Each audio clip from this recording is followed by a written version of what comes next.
What up, everybody? This is a special edition of the Dog Files.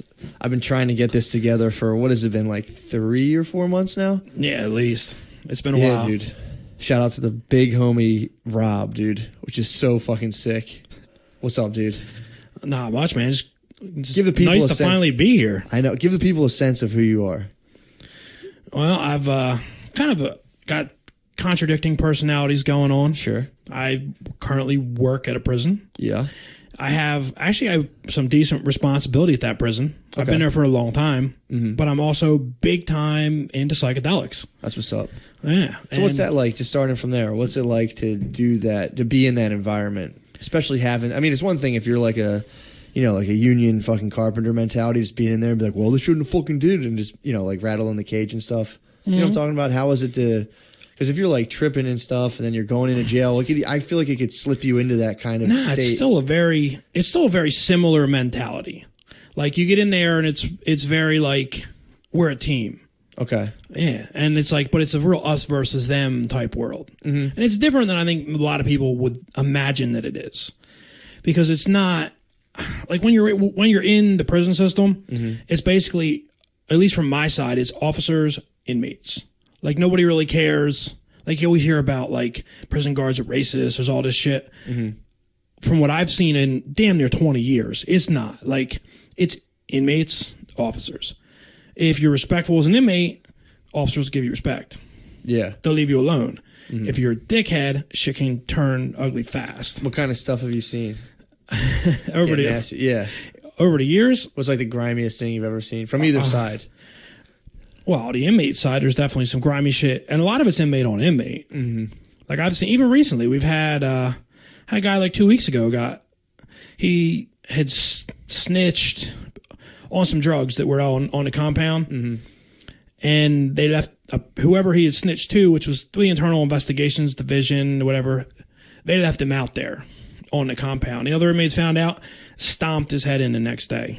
Damn. He didn't die, but he got airlifted out and spent like, I don't know, 5 days in intensive care. Fuck. Yeah, so shit can get ugly quick. So you've seen a lot of fucked up stuff, basically. Well, yeah, as far as that goes. Yeah, I mean, yeah, there's fucked up. Nah, there is. Like, you don't... Some of it, there's not as much... I think, like, if you're watching, like, TV series and shit, I don't think there's as much, like, real rape as is portrayed in the media. Yeah, I've heard that before, and I don't think I've heard there's not either. No, there's at least there's not, because it's so open these days. Like if an inmate comes to any staff member, and this is almost nationwide, it's a federal program, and says, I was raped, that this guy did it, they have to, the whole thing shuts down. They pull that inmate out, they pull the other inmate out, they're separated, they're never together again. They come in, they do a rape kit, investigate the entire situation. Like, isn't there an act like the No Prisoner End Prison Rape Act? Or yeah, Prison Rape Elimination Act. Prison Rape Elimination Act. Yeah, and there's posters all over saying, like, if you're touched, tell. Like, yeah, it's crazy. Oh, really? Well, it's all about federal dollars, but... That's pretty crazy. This is kind of happened right around the same time as, like, that became aware... Like, people became aware of that on, like, the college campus. Like, is there, like, Title IX in It was under... Well, I don't know about that, but this was all under Bush. It was right as Bush was going Bush out. Conquered... Jail rape? He championed it? That was Bush. It was the prison rape elimination. That's fucking sick. But it was basically, like I said, it's through federal dollars. And even though most states, I think, followed that protocol already, now they have audit teams that come through every other year, and they'll randomly ask questions to people like, what would you do if an inmate came and said this to you? Or if an inmate comes and tells you his bunkie touched him, or he stuck a finger up his ass, like, what's your next step? Who do you talk to? So if it's not out rape, how much, like, sexual assault do you think happens? Not, like, penetrative rape, but, like... I think there's a lot of guys... How many, like, fingerings occur? Oh, I think it happens quite a... Bottom bunk to top bunk fingerings. Fingering's not as much. It happens a lot where a dude might, ask his bunkie, like, hey, you up for this? I think that happens a lot. Really? But that breaks into fights. Does it really? Oh, fuck, yeah. Does it really? You got to be pretty horny then to ask, because that's, like, a risky proposition. Oh, yeah, like... I think majority of them, it's time. It's on. If your bunkie asks you, yo, are you down to suck my dick? You got two choices. You suck his dick, you beat his ass. That's it. That's fair. You can't just politely decline? I don't believe so, no. You have to be like, no, thank you. I'd rather not right now. Yeah, there you go. Damn, so that's how it goes. It's like you ask for head. I mean, are they asking? Because they know that if they say no, they're going to fight. So what if you ask for head, fight, and then win? It depends how much bigger you are. True. You might get it that day, but everyone's a tough, but they still tell. So you're saying the fights in jail are like ultimate surrender style? They're like constantly sexually no, I see I would say 2/3 of the fights in jail are straight pussy fights where the whole point is to separate. So they'll wait until they're in front of officers to fight. Gotcha. Because they know it's going to get broken up right away. Shit. Yeah. Oh yeah, because they know instantly they'll call an emergency and everyone rushes there, fight's done. A real fight is in the cell. You have 2 bunkies where it's like fight until one dude's unconscious. Yeah. They happen, but most of them are just like straight up pussy shit. Yeah, I mean that's most fights out in the outside world.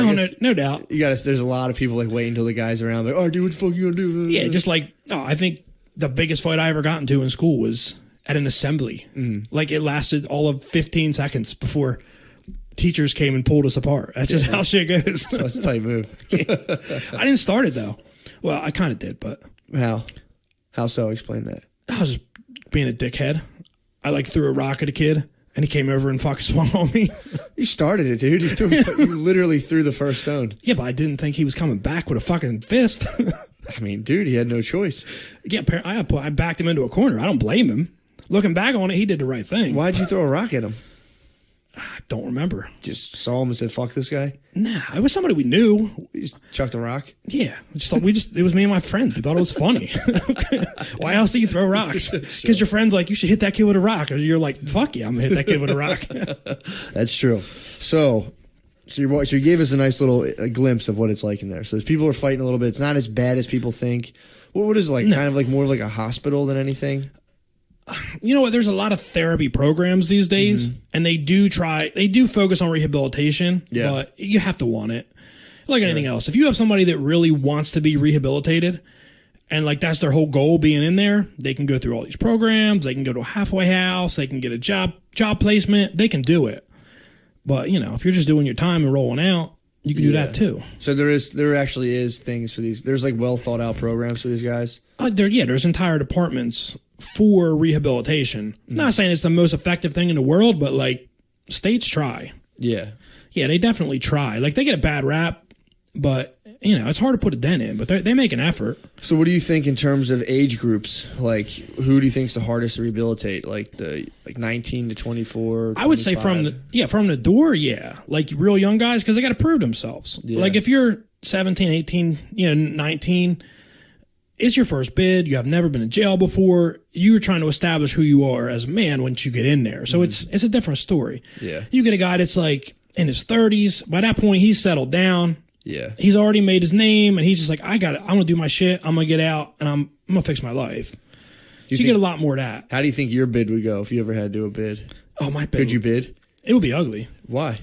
Because I've been in the system for way too long. So they know you. Well, yeah, I'd get sent to a fucked up jail because they know me. But 2, I just wouldn't cooperate. I would go mental health route. You would hit the button? Oh, I would go hardcore mental health and just be in like special needs units. Oh yeah, it's the sweetest spot. That's not a bad move. Oh, like I'd get in a fight, smear shit all over my face. Would that be like pedophileville, or would that be like? No, not pedophiles. Pedophiles are, at least where I'm at, pedophiles are a whole separate area. Gotcha. But there is a spot just for mental health issues. Okay. So guys that just aren't stable. Yeah. But they're not crazy enough to go into like a state psychiatric hospital. They're not stable enough for general population. That I think that's the sweet spot. So if you go in there and act crazy, if you do like the Joker laugh, they'll be like, all right, dude, get the fuck out of here. No, you got to do some crazy shit. Do you really? Oh yeah. Like if you could go in, say you're going to kill yourself or whatever, and then just start eating your own shit in front of them, that would get you in. You got to eat. Is there anything else you can do besides eat your own dump? If you could convince, you got to convince a psych. Could you scrawl like algebra all over your wall? No, because like the psychs know the bullshit. Do they really? Yeah. So you have to chomp. You have to make a stand, and you got to chomp a turd. You got to do some real shit. Damn. Yeah, I would definitely. It'd be the easiest way in. Is just to munch on a turd. Oh, so that's the price to pay to get like the cushy jail sentence. One turd, and then you're never responsible for anything you do. Yeah. Anything you do, mental health is like he can't help himself. Really? Yeah. You get in fights. You do whatever. I've thought about that. I've thought of going to like a psychiatrist now, just in the event that I ever get in trouble for anything, and like convincing a psychiatrist I have schizophrenia. Just so if I do get in trouble for anything, they'd be like, yeah, he's got schizophrenia. Yeah, no doubt. I think I could pull it off. I'm also curious to see if I could actually convince a psychiatrist I have schizophrenia. I think I could, honestly. Yeah, I think you would just have to take a decent dose of mushrooms before you went in. That's true. And then just tell them the truth. And just wear sunglasses and roll in. That's actually a good idea. Yeah, just tell them what you're thinking. You might very well be schizophrenic. Probably am. So when you say, so you're interested in psychedelics, what's that look like in terms, like explain like exactly how interested are you / what do you do? Well, I've done a lot of psychedelics. Mainly, the strange thing is never when I was younger. Like, I don't think I really got into psychedelics till I was in my 30s. Mm-hmm. And then after that, it had to be things that I could come up with myself. It's like I didn't want to buy anything. Gotcha. So mushrooms I could grow. Yeah. Like DMT I could extract. Yeah. So those were the main areas. So you tried them once and then there was like, fucking, I'm going to make these things? With mushrooms? Yeah. Mushrooms were mainly listening to Terrence McKenna. Yeah, I know. That's what got me. YouTube's fucked me up, dude. Well, for me, it was even before then. I remember when I was a teenager listening to Coast to Coast AM with Art Bell and hearing Terrence McKenna on there. Yeah. And I thought Terrence McKenna was amazing. And then he died. Mm-hmm. And then I didn't hear anything about him for 10 years. And then suddenly, YouTube comes about and everything. And there he is. Yeah. It's the same thing. I'm listening to all these Terrence McKenna interviews and I'm like, I need to get the fuck into this. Like, this is amazing. It's pretty hard not to do. It's hard to listen to his stuff and not want to do mushrooms really badly. I've noticed. Because I've definitely like listened to a bunch of his shit. And I'm like, I gotta go. I gotta champ him. I definitely knew you were into his shit. Mm-hmm. Even though I don't think I've ever heard you talk about it. No, I never really talked about him. I heard you use the term glossolalia. Yeah. So I definitely knew you were into McKenna. Busted, dude. That is where I took that term. That's exactly where I stole that term from. No doubt. Yeah, me too. I love throwing that around. So what, so explain it. You're saying grow mushrooms. How do you go? What's the easiest way to go about doing that? For me, the most cost effective way, like I'll buy a simple mushroom grow kit, and it's good for any kind of mushroom. Yeah. And with a mushroom grow kit, and then you can buy spore syringes. And so you can buy the spores. They're legal online. Yeah, they're legal. I think everywhere but California and Georgia, spore syringes are legal. It's weird they're not legal in California. Yeah, even though psychedelics now are. Yeah. It's an old law, I think. Okay. But you can't buy, like psilocybin mushroom spores in those states. But, Pennsylvania, New York, you can. You order them offline. Yeah. So you just order them through the internet. They come right to your house. You get the regular mushroom grow kit. Mm-hmm. And for basically $100, I could grow 10 ounces worth of magic mushrooms. Damn. It's crazy. And then, I'd always be curious what the fuck they did. If they seen you growing your own mushrooms, is it just like I don't take them? Like, hey, give me that. I've never sold them, so That's what I'm saying. I've only ever grown them. Like I've given away a ton of them, but I would never sell them. Gotcha. That's always my line. Like, same thing with DMT, with mushrooms. Like, if you're a friend and you want some, like, I'm happy to help you on that journey. Sure. But yeah, not selling you anything. Yeah, it's free. That seems to be what they're after. They're commercializing. If you like sell it and make money. Yeah, I think so. Because you really can't get busted on the hookup. No one's gonna get busted with like DMT and be like, I got the plug. I'm gonna bring. I don't think there are DMT plugs. I know. There's not. No, I couldn't even find a mushroom plug back in the day. Like, yeah.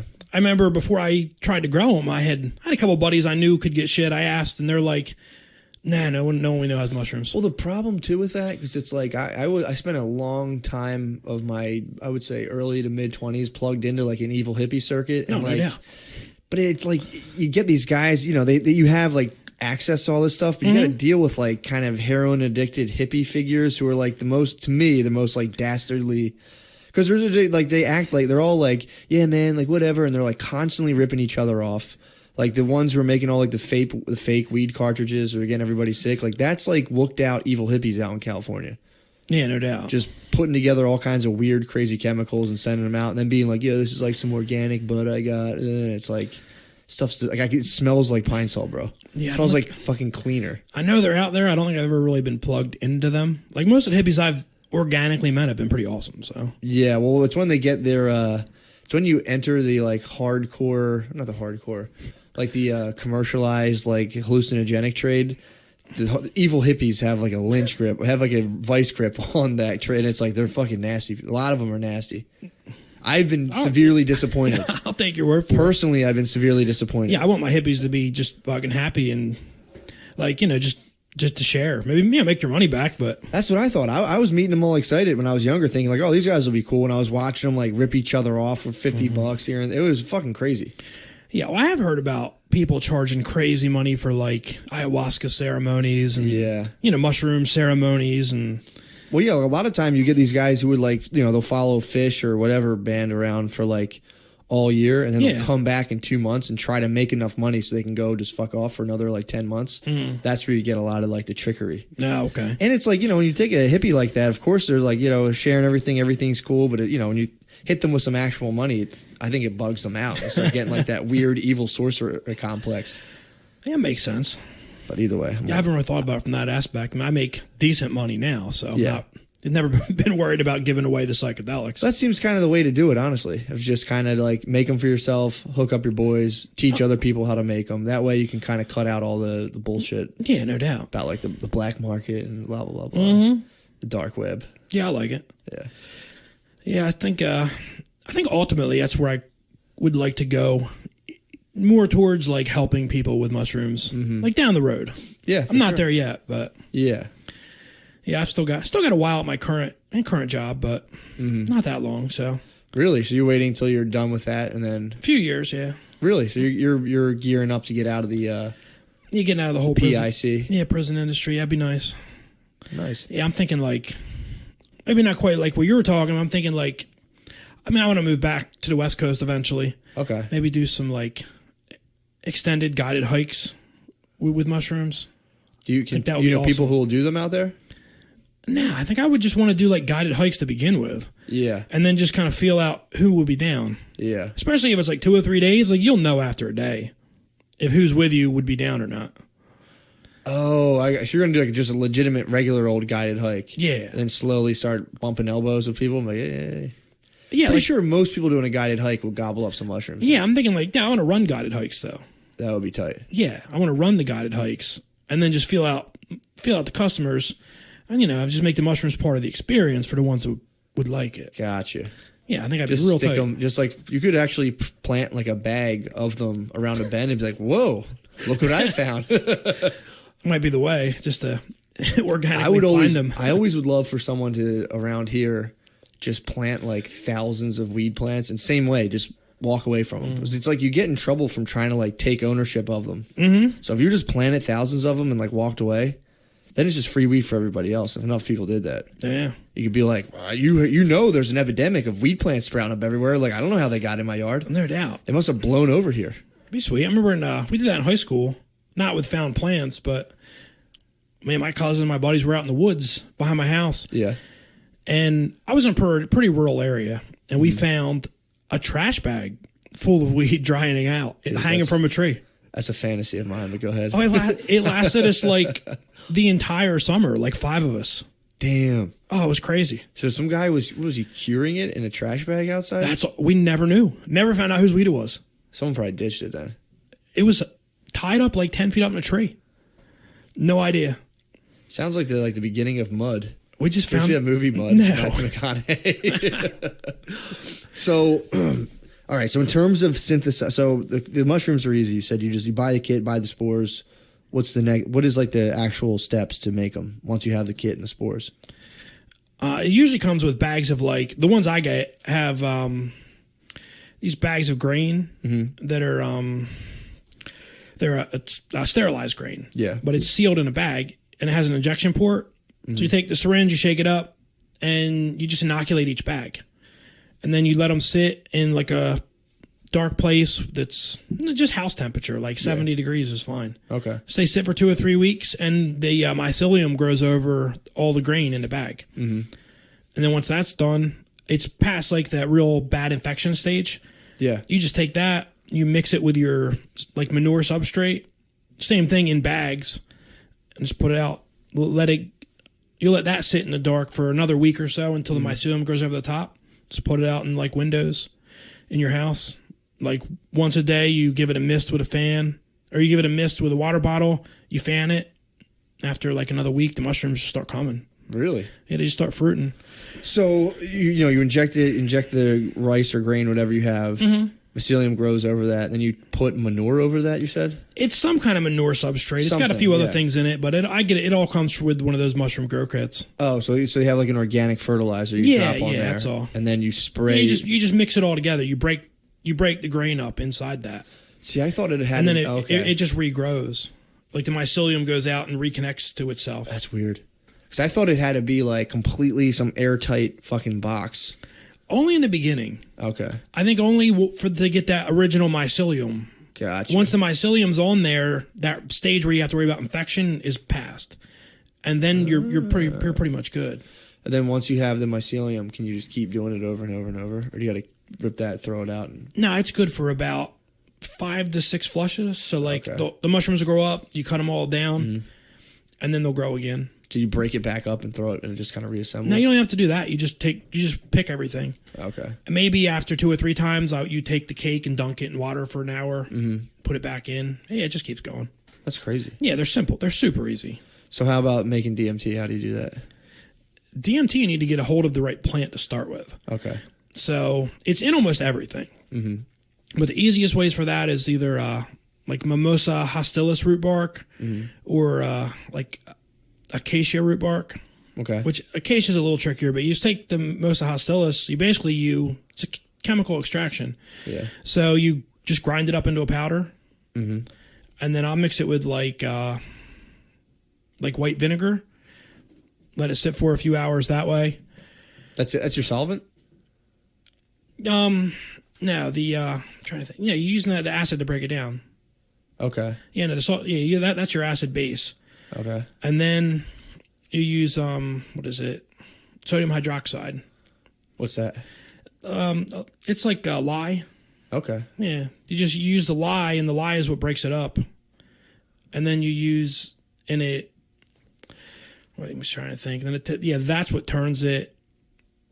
The acid to base is the lye. And then you use I think the other thing. What's it called? It's almost like lighter fluid, but it's not. Butane? Mm-hmm. It's a similar chemical, but you can get it anywhere, Lowe's or Home Depot. Okay. And you use that as your solvent, and then it pulls it out. Is it methanol? So no, it's a simple one though. I'm trying to think what it's called. It's isobutane. No, none of those ones. I'm naming all the chemicals right now. Yeah, I'm trying to think. It's just been a while since I actually looked at them. I just have them in jars these days. So it's something you can grab from like a Home Depot. No, yeah. You can so this is my question. The whole thing's Home Depot chemicals. How do you know that all of it's off? You smell it. Oh, so you know. And you could do a test first. Mm-hmm. So you take some of your solvent and like put it out on a dish. Yeah. And throw a fan on it and see if it evaporates clean. If it doesn't evaporate clean, it leaves a line around everywhere where it was. If it evaporates clean, it's gone. You can't smell it anymore. Huh. Yeah. That was my always with anything that chemically intensive. I'm always, cause I remember people used to make like hash oil with butane, and I'm looking at like a bubbling goop, and I'm like, dude, like, what the fuck is that? That looks disgusting. Yeah, no. Except with the DMT, it's just a powder when you're done. Yeah. So all the liquid's gone. That makes sense. Yeah. So that's how you would know it's all off. I guess it would kind of like taste horrible. You would smell it. How's it taste? Not good if you have it on its own. Yeah. Once you melt it, it's fine. Really? You have to. You got to. It has to like melt, and you just do the fumes off of that. Gotcha. So you can't burn it. Gotcha. So you want to vaporize it? Yeah, you got to vaporize it. And then how much do you need to do? Just like the classic, like the 3 big hits works the best. Gotcha. At least for me. So like 3 little pinches in a thing? Yeah, kind of. I don't think you can put too much in with the pipe because you're not going to get too much. Gotcha. It's basically 3 lungfuls. So what would you say? Have you seen people had like really bad experiences? What have your experiences been watching people do it and doing it yourself? I've never seen anyone have a really bad experience. I mean, I've read about them online. Yeah. I've never seen a really bad one. Mm-hmm. I mean, I've had a couple kind of scary ones, but nothing like horrific. Yeah. What was scary about it? It's just like you'll see, and I've seen entities and like I've kind of heard entities. I've never had I've done it a bunch of times, and I've never gotten like the super intense like contact people talk about, Yeah. where you're talking to these entities. Like they fucking ignore me.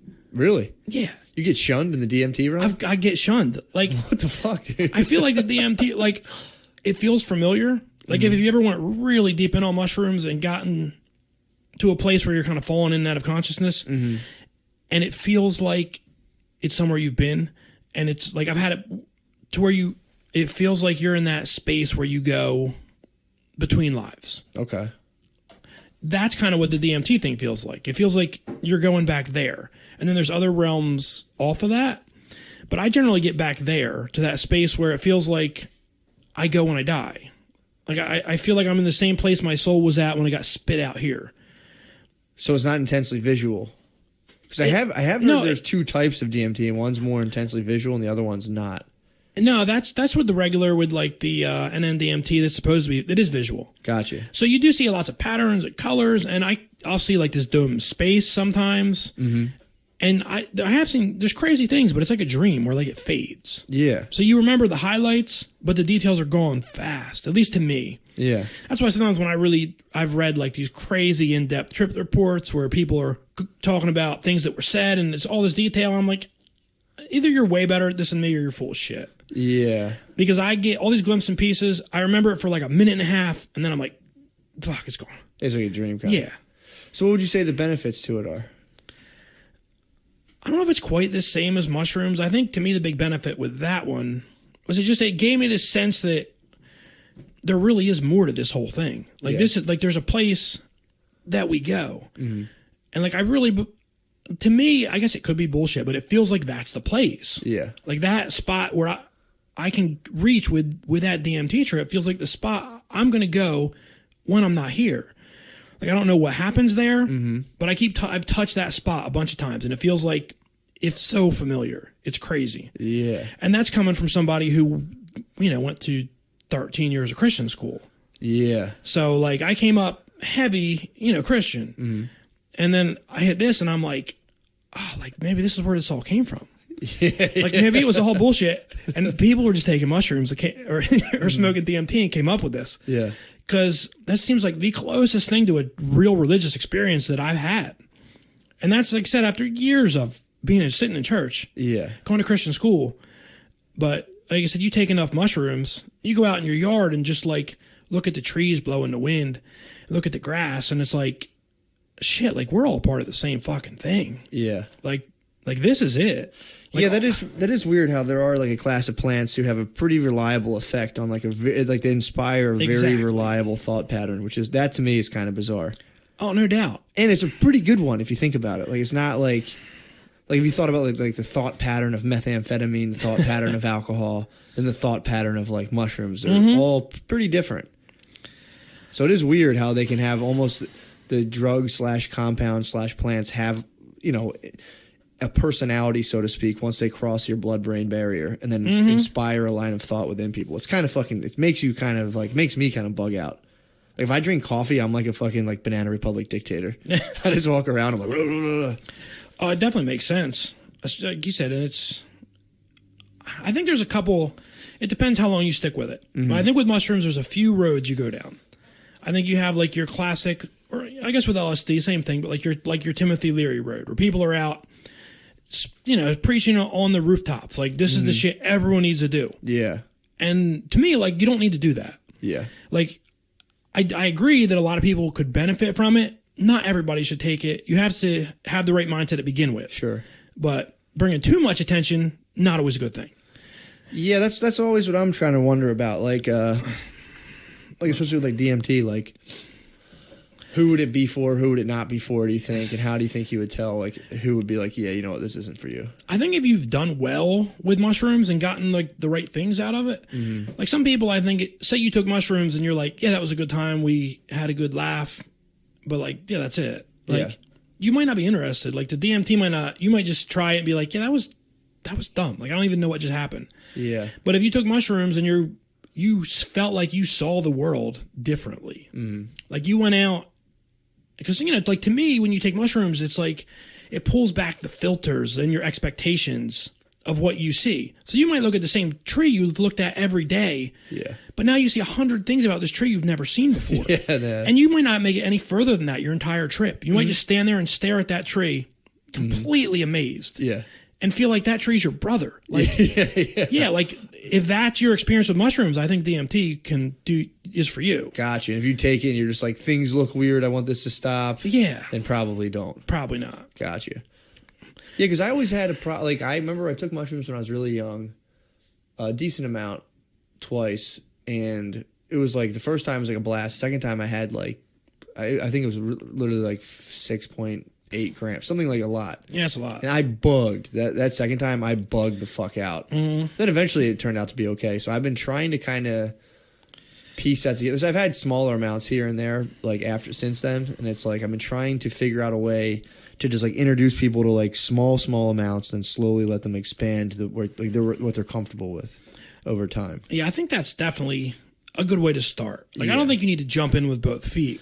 Yeah, that's what I don't want people thinking like, oh, dude, I'm gonna. It's like just especially when people are like have like already distorted thought patterns, already have like a ton of problems that are going on they haven't explored, and they're like, oh, I'm gonna take mushrooms and cure myself. It's like, dude, probably not. You're most likely gonna have a horrible time.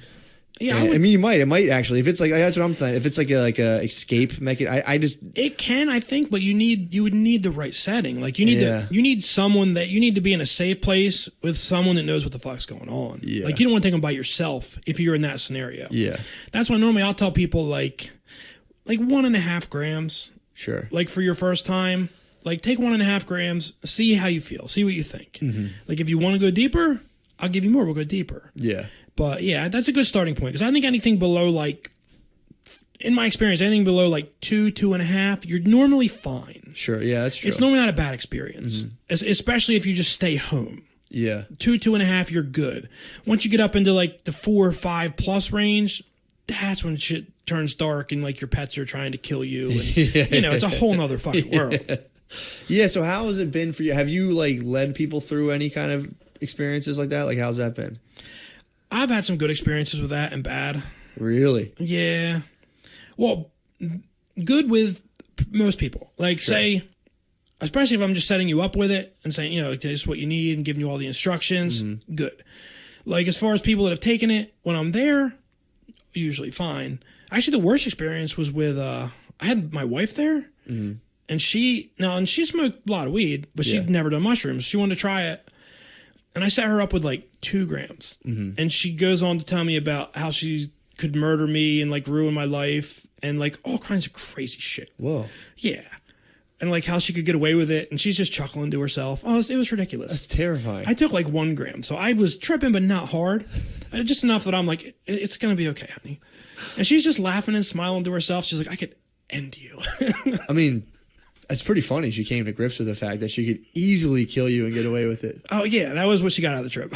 So that's fucking bizarre. How was it after that? We were like, what the fuck? No, we just laughed about it. That's so fucking funny. But yeah, we were good. Well, I feel like, anything 1.5 grams to 2-ish is kind of being really, really, really, really stoned. Mm-hmm. Yeah, but I think so. And you just kind of get giggly and laugh at shit. Yeah, I know the winter before last, I went up, because I ski a lot too. Yeah. Went up towards Vermont in the winter by myself. Mm-hmm. And skied all morning. Then I sat up in my car where I blacked out all the windows you couldn't see in. Mm-hmm. I left some notes for myself, to just remind me everything was fine. Don't panic. Hold up. So you drove your car, blacked out. You made yourself a little cave. Yeah, in my car, and then left yourself notes chill out. Yeah. What? In Vermont, yeah. What was that like? I took, it wasn't a ton. It was about yours. It was 6 grams dried. It's a lot. It was a lot. I guess there's people out here taking 20 grams. It's nothing. I think that's a tolerance thing. I think those are people that take it a lot. Yeah, that makes sense, actually. Because I was falling in and out of consciousness. I didn't know my name for a while. Yeah. I was reading the notes and I'm like, yeah, everything's fine. I guess everything's fine. The notes helps, right? Yeah, it says everything's fine. That's actually pretty smart. I know this car is mine. Yeah. I know this is my car. Everything's fine. I don't know what the fuck's going on. I don't even know. I couldn't have told you who I was, where I worked. I forgot that I had kids. I had nothing. Damn. But slowly it all came back. It is, yeah, it is kind of nice when it slowly drifts back. But that was part of the past life thing where I really felt like past lives aren't bullshit. Yeah. Because I'm seeing all these glimpses of myself, like, and it wasn't all like super far in the past. I was never anybody fucking famous. I'm just like seeing like these Old West like images. Yeah. And like these images of me running through the woods with people I don't know. And I'm like, I think those are glimpses of fucking other lives. Like this shit was while you're just laying in the car with your eyes closed. I was just falling out of consciousness. Yeah. Like I would come to and I'd be like, oh fuck. Like, you know, where like you look at the clock and it says like 4:30 and you kind of fall out. And then you come to and you're like, and that was very dreamlike. And you come to and you're like, oh fuck, what time is it? And it's like, oh, it's 4:32. Like it seemed like that was 2 hours ago. Yeah, well, that's the when I did like 6 or so grams. That was when, like, I was like trying to kind of hang in my normal like everyday kind of consciousness of like I'm watching Wayne's World, I'm with my friend. Then I felt myself being like sucked into like the couch and was like, I got to get out of here. I didn't have the mental tools to be like, hey, man, like go sit down and breathe somewhere and just focus on your breath. Before it was just like I was trying to maintain my like grip on reality, being like, no, I can turn this around. And it's just like, for me, it's the worst way to approach that. We have to just lay down and close your eyes and be like, fuck it, man. I know if I exhale, my heart slows down and it'll slowly, my nervous system will kick in. But that, dude, I was at the level where I couldn't tell the difference between night and day. I was outside looking outside, and it happened to be like 4 o'clock in the morning. So like that gave me the perfect like sky to look at. That's where nice. I was stuck on like a different planet. I was like, oh fuck. Yeah, that makes sense. Like you said, it's one of those things, especially when you're falling into it. Yeah. I think sometimes with psychedelics in general, you have to almost approach it where instead of you falling in, it's almost like something's pulling you towards it, but you don't know what the fuck it is. But there's something pulling you. Yeah. And if you take enough, you can't stop it. Oh yeah, it's exactly. Like a train. Well, it's almost that's almost something to be said for taking a ton because you don't even have that like battle where you're kind of half aware of what's going on. If you take enough where it just blasts you out, you're just like, all right, what are we doing? This is cool. Yeah. What are we floating? Okay, that's what's up. Yeah, which that sounds like that's definitely something I've always wanted to try. Yeah, I with the combination. I've done the floating, but I've never done the floating with mushrooms. It's pretty tight. I've done it with smaller doses of mushrooms. You know what's fucking terrifying is eating a weed edible and floating in a float tank. Oh, yeah? That's, for me, that was like I ate some mushrooms, was in the tank, and I was like, all right, this is cool, having fun. I guess weed has more of like a physiological, for me, it'll have more of kind of like my heart rate will pick up a little bit, I notice. And I'm in the tank, and when your heart rate's fast in a sensory tank, all you hear is boom, boom, boom, boom, boom, and you're just in there just like, what the fuck? Nice. So the weed for me, I mean, I'm more prone to bugging out, though. Yeah. So are you like kind of... Do you bug out? Some people just aren't prone to anxiety like that. Nah, not normally. Like I have maybe once. Normally, no. Normally, I'm fine. Yeah. The only time I really came close was with morning glory seeds. Damn, dude. I took a shitload of morning glory seeds. It was a good while back. Oh, I've heard nothing but bad things. Oh, it was bad. They were fresh ones. They didn't have like the weed killer on them. Okay. Like I made sure they were legit. They were organic. Yeah. Nice. And I ground up 800 of them and made a smoothie. Jesus, man. And I downed them. And I spent the better part of 3 hours completely convinced I was going to have a stroke any second. Oh, like fuck, man. Like you could feel like all your veins and shit. Like I guess it's vascular constriction. Yeah. But like you feel your veins, and I'm like, wow. I was like, I guess I've lived a good life. Like I kind of accepted it. I'm like I'm happy with what I've done. Like I'm really fucking my kids over here. Because I had kids. I'm really fucking the kids over. Like they could still use me for at least a few more years. They find the smoothie and they're like, motherfucker. You had a Datura smoothie. Oh, nobody was going to know how I went out. I decided I'm just going out. And then, yeah, it was like a good 3 hours. I was convinced I was dead. And then I threw up. And as soon as I threw up, I knew I was fine. That's what's up. Like, yeah, everything went away. Like, these crazy visuals came in, and I'm like, oh, fuck, I'm fine. So, but it was a good 3 hours. I did learn one thing that trip, though. What? Besides being convinced I was going to die, I walked around the house afterwards. And I'm looking at everything, like the dog's casting these shadows where it's got like these like dimensional images all around it. Mm-hmm. Until I go downstairs, there's the cat. The cat's sitting there. It's like in this little fucking bubble of protection. The cat's not throwing any shadows. Okay. Nothing. Everything else in the house is throwing these fucking like multi-dimensional shadows. Like it's all like tri-colored and shit. Gotcha, yeah. The cat, nothing. I look down at the cat, and the cat's like, it's like I have this. It's probably me, but I have this voice in my head. It's just like, what the fuck are you doing? Like, you're supposed to be taking care of me. And I'm just like, all right, I'm gonna go lay down. Pet the cat. I'm like, you're right, buddy. That was the end of that trip. What would you learn? That you can't depend on your cat emotionally? That the cat fucking knows what I'm up to. Really? That's what I learned. Is you got to watch that motherfucker. Dude, Datura. I've never had the want or desire to eat Datura or any kind of like the weirder things I don't really hear much about. Yeah, that was the visuals are real similar to LSD. Okay. But just a painful way to get there. Yeah. Yeah, I would never do that again. Oh God. No, it's not like I read some shit online. It sounded like a good idea. I rolled the dice. You know, it is what it is. 800 though. Well, they said an active dose was like 400 to 1,000. Jesus, man. Yeah.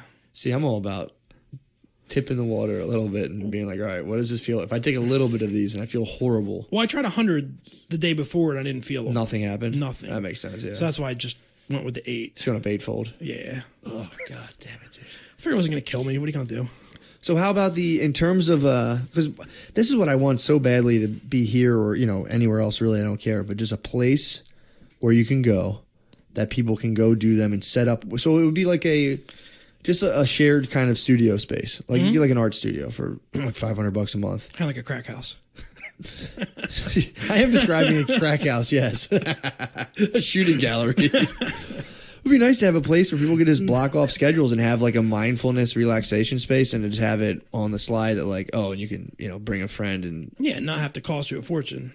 Like a safe trip space, basically. Yeah. And then you can kind of slowly find the experts in the field. Because there are like meetups and all this stuff online. You could try to find people to come in who could try to bring some... Dude, if there were a place to go where a doctor could just hook you up, take your vitals, and make you're good to go... That'd be the best. That'd be fucking... I don't understand. We have like the... Apparently John Hopkins these days. John Hopkins, John Hopkins is doing it. And I think there's a lot of places in Philly now that are like... A lot of hospitals that are starting to grow weed and starting to do research with it. That would be but tight. It's like, dude, we have the medical prowess to like hook people up, scan them properly, and then we could do these things in like wild doses. And then like, again, if it starts going off the rails, bam, here's a sedative, like cool it out. So like we could do this, I think, like flawlessly. Oh yeah, they could just give you a benzo to completely just bring you right down. Exactly. Or like you even said, like let people kind of, you know, let them go and, you know, like you can say before like, hey, like I want to go a little harder, so let me be. Then if it gets like the point where you're thrashing and convulsing, it's like bam, benzo, you're done. Yeah, I think normally as long as you're not physically in danger, you're going to come back. You're going to come down. Yeah. Unless, like you said, you're that rare schizophrenic case, but exactly. Most of those go in their 20s though, don't they? Yeah, pretty much. If it's going to happen. Although some people there can be people who kind of like have such a stressful event that it can kind of like skits them out a little bit. But yeah, typically when you're schizophrenic, it pops out in like your early 20s. Yeah, see, I don't really have never had like a family history with that or anything. Yeah. But like I definitely felt with mushrooms before, even with like the microdosing, because I always felt like I was kind of sensitive to it with the microdosing. Like I would take half a gram and I would definitely feel it. Yeah. And there were times when I kind of had to step back because everything starts to get slippery. Yeah. Like you really start being like, all right, I think I might be fucking losing my grip on reality. Like I'm gonna need to step back for a little while. Yeah. Let everything re-solidify, and then then maybe we'll try again. That was my experience with them. We did like 2 solid months of microdosing. Yeah. Me and a bunch of my dogs, and it was like, for me personally, it was like it's cool. I only need to do it. That's everyone's so different because I only need to do that like once or twice a month. I don't even need to do it once or twice a month, but my max is like once or twice a month. When I was doing that like every 3 days, by the end of the month, like, it's like you're saying, things start getting like real slippery, like the laying awake before bedtime. Those thoughts become real bizarre and erratic for me. Oh, yeah. You can just close your eyes and see the colors at any time. Yeah, it was just kind of like, and it is like you're saying, it's a smaller dose. Ours were like I think like 0.25 or 0.3. And still for me, I think it's just about your neurochemistry. Some people will eat it and be like, I took a nap right away. I eat it and I'm like, I'm buzzing, man. My thoughts are moving. I think it depends on just kind of like how your thoughts. No, you can't even sleep for hours. That's how I am, dude. It's like a cup of coffee for me. Mm-hmm. So. Yeah, I'm the same way. Like, so I have seen that though, where someone will take half a gram and be like, I don't feel anything. Yeah. But yeah, because everybody's different. It's weird. Mm-hmm. I wish I wasn't as sensitive. I'm already kind of spun out. My baseline is like kind of spun out anyway. Mm-hmm. So when anything hits me like that, it's just like It's one or the other. Typically, I've been pretty good with like cooling myself out because I never had any sort of like weird anxiety around that when I was younger. And then I had that like just ultra mega, for me, the mega dose of like almost 7 grams. Yeah, and just completely didn't know anything about it. Didn't know any sort of like mindfulness technique. Like I was convinced that I had done it. I did myself in, and I swear that like, and there's also a lot of like anxiety genetic in like my family. At least I'd say my mom's side. So it's like, I think I definitely kind of like pulled the curtain off of that and was just like, oh, okay, this is what it is. So I did have anxiety pretty bad for like my early 20s and like kind of turned the ship on that, which was a pretty sick process, honestly, to go through. Because if you think about it, it's like, so if I somehow activated, an anxiety response younger, I was able then at a younger age to like kind of slog through that and spin that around. Whereas like, if that shit is kind of latent and comes out, like I know people in their 40s and 50s who start getting anxiety attacks, and that's got to be fucking hellish. Yeah, if you've never experienced exactly, and you're already 40, you have all this responsibility. Like I was able to kind of slog around in my 20s and like put those pieces together. That's the only way I can describe it. If you have like bad panic attacks regularly, you can either medicate or just do like existential self-questioning and exploration and get yourself out of that. But it sounds, when you explain it to people, they're like, yeah, dude, whatever. It sounds crazy, but it's like they're the only option. What you're saying now. It's kind of, yeah, exactly. And I think the ability to take mushrooms or anything like that and be in that spot where you're like, I'm gonna bug, and be like, no, dude, you're not gonna, and be the authority on your own emotional state. Dude, it's profound, but it's such a silly, easy thing to say. Like, no, you just tell yourself you're gonna be fine. People are like, well, obviously. And it's like, well. Yeah, until you get there. Yeah, exactly. It's like. I convinced myself the one time. I think a lot of times with mushrooms, like, especially when it makes you question, like, everything you've done. Yeah. Like, I generally think I'm a piece of shit most days.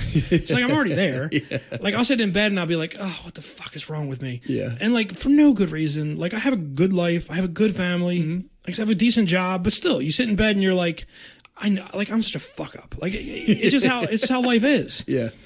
But I think if you push that far enough, you take the mushrooms and like, yeah, I already know I'm a fuck up. Like, what else you got? yeah. No, that's fair. Like, yeah, show me some good shit. It can also have the opposite effect because then you take them and you're like, you get detached from your normal reality. And when you come back to it, you're like, oh my God, I love my normal reality. Thank God for my normal reality. It's so easy here. You can just like kind of, you know what I mean? I've done that before. I'm like super spun out and I come back into the normal realm and I'm just like, this is the best. I can take a bath right now. Yes.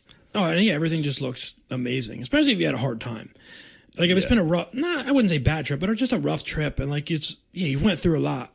Yes, for sure. The next day, you're just smiling ear to ear. Like, and you'll see one of the, eventually, but, like, with me, like, with the kids, I'm just like, oh, like, you guys are fucking amazing. You guys are the best. Like, I hated you guys yesterday, but, yeah, today, like, I'm the luckiest motherfucker in the world. And I really think it'd be really good for that, for parenting, especially, to, like, because I feel like... It's a big reset. Yeah, because I feel, and again, I don't have kids yet, but I feel like it could get into the realm of being like, you motherfuckers again, like, oh my God. And then like, it's like watching the movie Hook and you're like, oh yeah, I should throw my cell phone into the river. Like, and it is, I've been paying attention to that a lot of times. I feel like a lot of movies are kind of pushing that same message, like over and over, be nice to people. Don't take things too seriously. Like I just watched Elf. Same thing. Don't take things too seriously. Like look for the magic. Just watched The Grinch today. Be nice to everybody. Don't get too into like all these movies. Think about it. It's almost the same message over and over for the most part. Like it's a good message. It is. But I think most of the people making those movies take themselves incredibly seriously all the time. I know, which is odd. But it's weird. That's the storyline that keeps being pushed over and over and over. Like Hook. Like here's a dad. He's not thinking about his kids. He throws his cell phone in the river. Everybody's happy and they hug. The end. And you feel like, yes, he did it. He threw his cell phone, his shitty, big, bulky cell phone. Oh, no doubt. So I think you can, rather than watching Hook, you can just fucking... Just do mushrooms. Exactly. There you go. Or, like I said, you could just smoke DMT and be done in 15 minutes instead of 5 hours. Yeah, and I was curious about that. So after, what's the, like, you're done in 15 minutes, but, like, I think that's can you hop in a car and rip away? Or, like, what's, like, the lag time? No, I would say 15 minutes generally is the total time. Like, within 15 minutes, you are back to baseline. Like, the actual super fucked up, you think you're in another dimension part of mushroom or of DMT is roughly 5 minutes tops, at least in my experience. And I've smoked as much as I can get in 3 hits to the point where I forgot I had a body. So you maxed out. For me, 5 minutes, you're back. You're starting to come back. 15 minutes, you feel completely normal. It's crazy. That's bizarre. Oh, it's insane. It can feel like a lot longer, but like I said, I've had some crazy experiences with it. Just not the level of what I've heard other people talk about. Of like those blinding. So have you tried different, like, did you extract from both plants?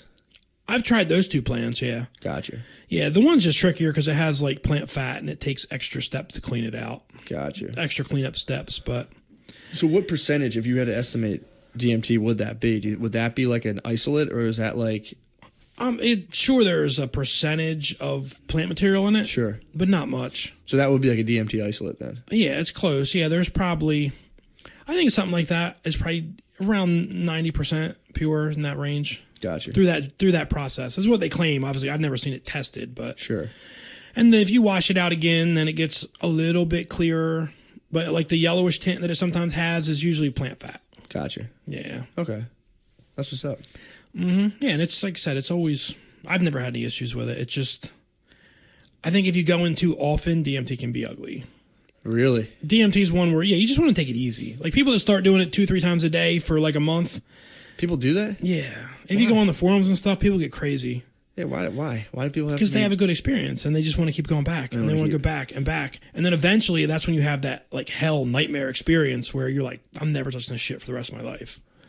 Wow. Yeah. So I think if you just do it occasionally, like every couple months, like go for a visit, you're fine. Yeah. At least from my experience. Just a little bit and go. Yeah, that's what I usually do is like, if it's been a while, I'll be like, let me dip my toe back in. Mm-hmm. And like I said, I can get the breakthrough. I can get enough to get to that space. I've seen, like I said, I've heard the entities, but the fuckers ignore me. Like maybe eventually they won't. Maybe they'll start talking to me, but. So you'll just be like, you're just like kind of eavesdropping in on like a conversation kind of? Yeah, I'm just kind of standing there and there's like all this shit happening around me, but I'm not a part of it. Weird. Yeah. That means I have more lives to live or something. I'm not close. I'm not close enough to leveling up that they even care to notice me. I've kind of hurt my feelings, dude. You come down from it being like, what the fuck, guys? Then again, it's probably better than having. I've heard that too. I've heard people get greedy with it and kind of like have like a horrible time, which I'm from like a chemical stand. I wonder what if people would reduce it to being like it's just chemicals in your brain from doing it too many. Why would it be then interpreted by your brain as like all right, give them like a hellish experience now? And it's like is that like your heart like what? I'd love where they tell you they're gonna kill you and then eventually throw you out, kind of thing. Like you read crazy shit that happens to people. That's why, like I said, I've never tried to do it that much. I'm like I don't want that. Yeah. Like, yeah, I'm good. I'll just take my occasional nice experience with it. Just hanging out. Yeah, medium mushroom doses, like where I feel like I learned something. That's me. I'm still thinking of you going to the DMT realm. Like, hey guys, what's going on? Hey, what's up? What are you guys talking about? No doubt. What kind of stuff have you heard entities talk about, or is it just like garbles of noise? No, it's more just like, I don't even remember at this point. It's just more, I may have for a minute when I came out of it, but it was nothing like, no life-changing revelations. Gotcha. Yeah. It's just like I knew it was going on around me and I wasn't a part of it. That's interesting. Mm-hmm. That's what's up, dude. Thanks for sharing the knowledge and teaching people how to make all that stuff. Because that'll be tight, man. If people start making this stuff. It's not hard. And like, if they look online, there's tons of instructions how to do everything. Yeah. Yeah, there's like the DMT Nexus that has instructions for extracting DMT, where it actually tells you how to, all the ratios and how to do it properly. And the methods work. They're simple. And there's same thing with the mushroom sites. And what kind of ventilation do you kind of suggest when doing the DMT stuff? As far as like... For like the solvents evaporate, does that just like go away? I don't evaporate it normally. Well, not all of it. Because I'll pour off everything I have, and then I'll put it in the freezer. In its like solventy state? Yeah, well the solvent stays in that state. And I put it in the freezer, the DMT drops out, and it falls to the bottom and crystallizes on the bottom of the dish. And then I pour the solvent back into the container. Oh. And then just what's left on there is what I hit. I'll put a fan over and let that flash dry. That makes sense. You're not that way you're not wasting it. Yeah, so you're not evaporating big fat like pools of bubbling fucking chemicals off. Yeah. So it's not as meth labby as one might think. No. The worst smells from the whole thing is probably vinegar. If you're using white vinegar, yeah. Well, vinegar stinks. It does stink, but it doesn't smell as bad as whatever the other one you said was. Nah, I forget. That's what's up, dude. Yeah, no, it's like I said, yeah, it's all simple. It's all, you can do all that right at Lowe's or Home Depot. Nice. Mm-hmm. Now I just have to go to my general practitioner and be like, dude, hook me up. I'm going in. Yeah. We can keep it safe. Like I said, you don't have to deal with scumbags that way. So exactly. Yeah, it's for sure. The beauty of the homebrew shaman. It is, dude. And like I said, it's just nice to like, I hear people say it all the time, like, oh, I don't want to go like meet up with some dude and you're in some weird apartment. You know, just fucking, you don't want that. Yeah, no doubt. So if you're listening to this, step up for all your boys. Start fucking making this shit. Yeah, just grow your own mushrooms and supply your local community. Exactly. And, you know, don't go crazy. Don't just hand them out like candy. Just make sure people are of a sound state. Yeah, my general rule is if I'm talking to somebody, like you can kind of feel somebody out and we'll talk about it. Like I might throw it out there. We'll talk about it a little bit. And if they start asking like, you know, how you get them, yeah, maybe then I'll come across. Yeah. But I'm not just randomly be like, hey, you want some mushrooms? Yeah. Yeah, what percentage would you say people in your line of work fuck with psychedelics, roughly? Not a high one. Higher than before I started. Like it's went up where I work since I started. Yeah. Because I probably shared with a dozen different people there. Got you. That have done mushrooms since then. So what is that like when they come back to that setting? Most of them, I think most of them just have like the good time with it. Got you. Like a lot of them miss the big picture. Not all of them. It's good time, Charlie. Come back is like good time, Charlie's. Yeah, but honestly, like there's another dude there that went the other way. Like he went full fucking Ram Dass on his shit. Did he really? Yeah, like now he won't touch any psychedelics, and it's all about like this spiritual path. That's what's up. Yeah, he went hard. I think that's kind of the point of them, though. I think that really is. I think if you can do enough of them to where you can Ram Dass out, it's like, dude, you win. Congrats. Maybe. I still like the McKenna Road. I'm going to take the middle. I mean, obviously. Where I keep checking back in. Like, as long as I want to check back in, I know it's there. I can check back in. That's pretty tight. Yeah. No, dude, nothing wrong with that either. Yeah, I think that's my path, is the middle path. Obviously, dude, you got to keep fucking churning the shit out. Well, dude, thank you so much for coming in, man. Is there anything else you want to talk about? I'm trying to think. Nah, that works for me. So make them, set up the conversations with your coworkers. Mm-hmm. If you're working in an office, set up a club. You should set up like a psychedelics club in your accounting office. You can't put yourself too far out. No, I know. You can put yourself out there a little bit. You can tell. You can joke. It's being like, oh man, I remember taking them in college. People are more receptive than you would imagine they are. Yeah, for sure. People are. Yeah, they do. They ask questions, especially if they're in a setting. They might be quiet and be like, "What's that thing like?" And you're like, "Do it." Oh, and where I work, there's a lot of people that have never smoked weed. Yeah, I bet. Like you get a lot of those that have never done anything. Like you might want to steer clear of those. But you get the guys that you knew smoked weed in high school. They're definitely game. Yeah, well, I've met a good amount of people who've never smoked weed in their life, and they tend to. Sometimes, not always, but they tend to kind of weird me out on some level. Whereas, you know what I mean? It can get, for me, it's just strange to be like, you never did? They're like, no. Yeah, I don't care if you tried it and it's not your thing. But if you're just like, no, it's a drug, I've never tried it. That's what I'm saying. Yeah. Exactly. If people try it and like, nah, dude, I just had a bad time. It's like, fair enough. Yeah, I'm with you. People are like, no, it's illegal. What are you talking about? You're like, okay, all right. Oh, yeah, I get a lot of that. That's got to be so fucking funny. No, yeah, and I'm like, well, yeah, it is, but like, we all know the truth. I mean, that's kind of tight, though, to grow up and be like, no, that's illegal, and you like work for 55 years, you retire, and you're just like, I love America, and then you die, and it's like, I mean, you know, there's something to be said for that, I guess. I don't know. Yeah, well, that's why everyone loves the podcast to begin with. You get both views. Hell yeah. You're saying Shane's mom and apple pie. You get Shane pushing in with the apple pie. Hell yeah. All right, man. Well, dude, thanks again. It was awesome. All right. Thanks for having me. You're the fucking man. All right, brother. Yo, what's up, bros? What's good? What's going on, bros? Close the door, dude. Shut the motherfucking door, dude. It's time. It's time to start it What's up. Going Kick on, it off, dude. Special guest. Last cast studio. of 2019. Oh, wow. Yeah. Big year for us.